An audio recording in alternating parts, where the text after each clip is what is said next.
बीते कुछ दिनों से काफी ज्यादा विवादों में रही यूट्यूबर कीर्ति पटेल फिर एक बार भवनाथ पुलिस थाने में पुलिस के सामने पेश हुई। दरअसल फिरौती के केस में कीर्ति पटेल को जमानत मिली, जिसके बाद मृगी कुंड में साधुओं के साथ स्नान करने के मुद्दे में जो शिकायत कीर्ति पटेल के खिलाफ दर्ज हुई थी, उस केस के मद्देनजर भवनाथ पुलिस थाने में जवाब देने के लिए कीर्ति पटेल को बुलाया गया था, लेकिन उस दौरान भी उन्हें जेल की सजा नहीं हुई और राहत मिली, जिसके बाद कीर्ति पटेल काफी खुश नजर आई और बाहर निकलते ही उनकी ओर से ये बयान दिया गया कि सत्य ही सनातन है और सनातन ही सत्य है।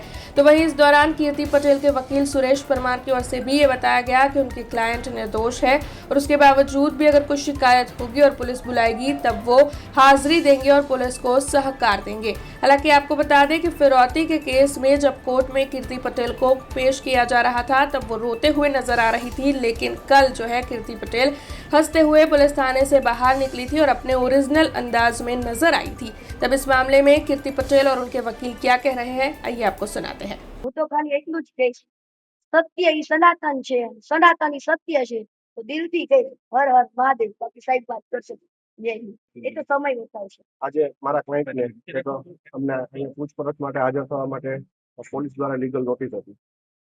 પોલીસને એમની તપાસમાં સંપૂર્ણ સહકાર આપવા માટે અમે પ્રતિબદ્ધ છીએ. અમે પોતે મારા ક્લાયન્ટ ખુદ ઈચ્છે છે કે આ કામની ઊંડાણપૂર્વક તપાસ થાય અને સત્ય બહાર આવે.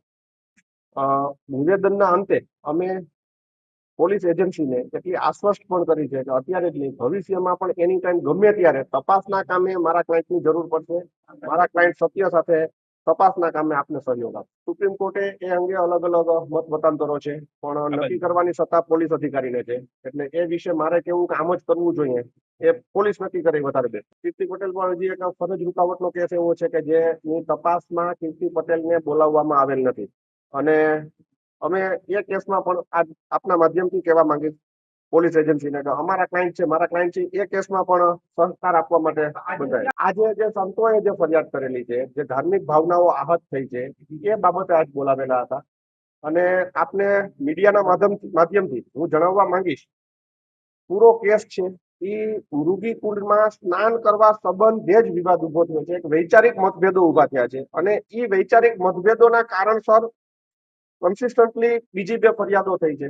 એટલે આ કેસના મૂળ સુધી પહોંચવું એ જ સત્ય બહાર લાવશે. મારા ક્લાયન્ટ નિર્દોષ છે અને મારા ક્લાયન્ટ નિર્દોષ છે એ સંબંધે અમે અમારો પક્ષ છે એ નામદાર કોર્ટ સમક્ષ, નામદાર પોલીસ સમક્ષ सारी रीते मुक्त।